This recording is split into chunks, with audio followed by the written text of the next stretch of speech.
Hello everybody, it's me, GhostCritic, back with the second of my 3 Christmas specials for this festive time of year. And if you're much like me, you're probably frantically rushing around trying to buy a Christmas present for friends, loved ones, families, maybe a few work colleagues that you get on well with. And I just thought I'd pick out 10 of my kind of favourite graphic novels that I've read. Some of them just recently, some of them I come back to again and again, because what better present can you give someone than a graphic novel? Get them into our big huge comic book universe, get them as addicted as we are. So without further ado, let's crack on. My first suggestion is Brian Lee O'Malley's Seconds. The guy who brought you Scott Pilgrim vs. the World gives us another original graphic novel. And it surrounds a young businesswoman called Katie. And she has the dilemma of, what if you could go back in time and change a decision that you weren't particularly happy with and didn't go the way you planned? Can you just leave it to one decision, or do you go back and change more things? Does changing things make things better, or does it make it 10 times worse? This is a great little book. I read this all. I tried so hard not to read this all in one go, but it was just so kind of beguiling and lovely to read. Very kind of heartwarming as well. Much like Brandon Graham, it's the attention to detail in this. It's not just what's going on in the foreground, but you have to watch what's going on in the background as well, because Brian Lee O'Malley fills his environment with lots of kind of little jokes, little asides that, you know, if you're not paying full attention, then you'll miss. But a great first suggestion, I think. My next one is Mark Millar and Goran Polov's Starlight. If you're missing the high adventure of the likes of, say, Flash Gordon, then this will probably be the book for you. Duke McQueen, our main character, gets to relive his former space hero days as we kind of hear about his youth, where he saved a whole planet, then came back home basically just to live his life, get married, have kids, and then live out his life. But then a friend from his past turns up needing help once again. This was a big surprise for me. I didn't pick this up in singles, waited for the trade, but it was a glorious kind of sci-fi past heroes type of tale. And with Parlov's really kind of clean, crisp art style, this makes this just a fantastic read. From Jason Aaron and Jason Latour, it's Southern Bastards. You want some grit to your comics? Well, you'll certainly be picking this out of your teeth for weeks to come after it being read. And it's basically, the idea is sometimes it's best not to go back home, regardless of the reason. It's violent, it's visceral, it's in your face.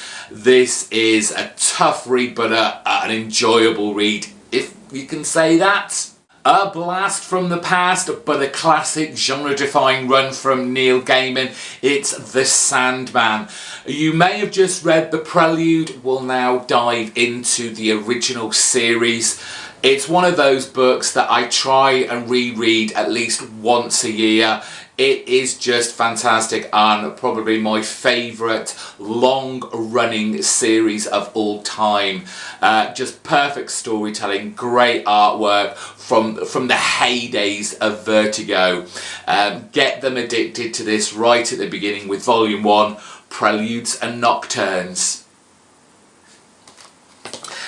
Moving on, we have Richard Starks Parker, adapted and drawn by Darwin Cook, and crime never looked so good.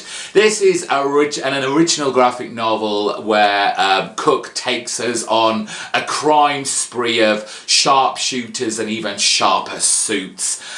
This is the first book, original graphic novel. There's 4 out. This one's The Hunter. But they're all kind of individual stories, even though they focus on the same main character of Parker. but these are just fantastic little books to read in one go, evoking the style of, like I said, those kind of gruff, masculine kind of anti-heroes and their beautiful, glamorous girlfriends. Next on the list, pick this one up, it's a bit of a heavy one. B.P.R.D, A Plague of Frogs. This is one of those books you wish that you were there from the start with, spinning out of Hellboy. This is kind of this fully formed universe of supernatural wonders, and it's incredibly assured writing from Mike Mignola. He knows where this story is going, even to the point that after he'd written like the first 4 volumes, because you can get all these in these big, thick, oversized, you can't really get them in these hardbacks anymore, but you still get them in a paperback omnibus trades. But then later on he did a series 1946 to 1948 which kind of precluded all this, but it all fitted in and it didn't feel like shoe-in or anything like that. And with a host of fantastic artists on this, it's a real page turner. Devoured all these books and will be sure to go back again and again reading these lovelies. Next up is Matt Kint's Mind Management. What a mouthful. This is a book you don't really hear many people talking about, but when you do, they are heaping it with praise. And although I came very late into this, the book is, I believe, over now. I threw myself into these gorgeous hardbacks from Dark Horse, very, very affordable. And we have a thriller mystery surrounding this kind of covert group of gifted individuals who use their powers in quite unusual ways to control our everyday lives. If you're a fan of Jeff Lemire's art style, then Matt Kint's Mind Management is certainly up your street.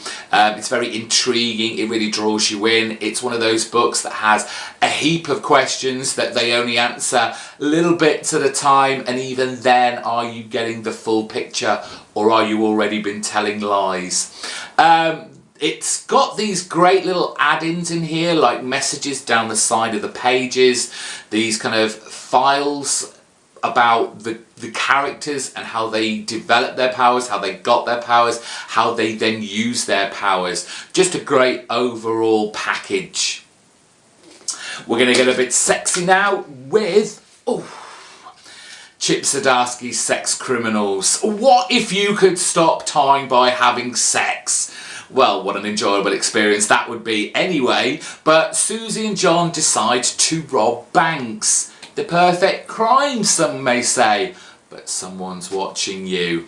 Written with a great, mature, humorous take without being overtly gratuitous. This is, of course, a mature title from Image Comics, but nevertheless a great, fun read that at times actually makes you think. Penultimate book of my 10 graphic novels you can buy people for Christmas is 5 Ghosts.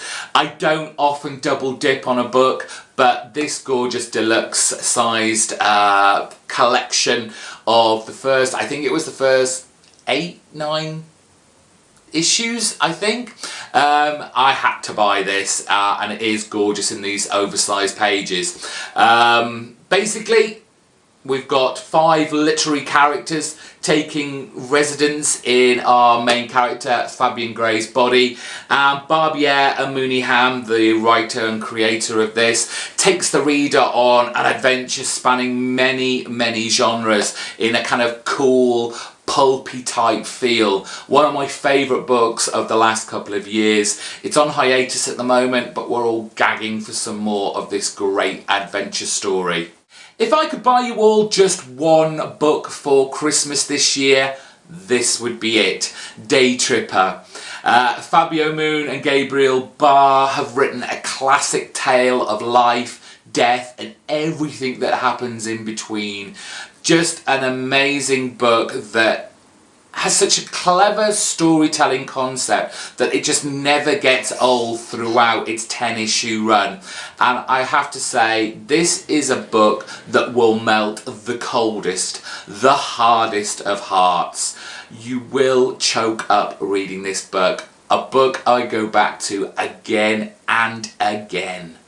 Well, thank you all for watching my 10 books for Christmas. Hope you've got some ideas of what to buy other people, or maybe you could push this video someone else's way and go, I like some of those books on there, wouldn't mind them myself for Christmas. Thank you all for watching, take care, I'll see you soon.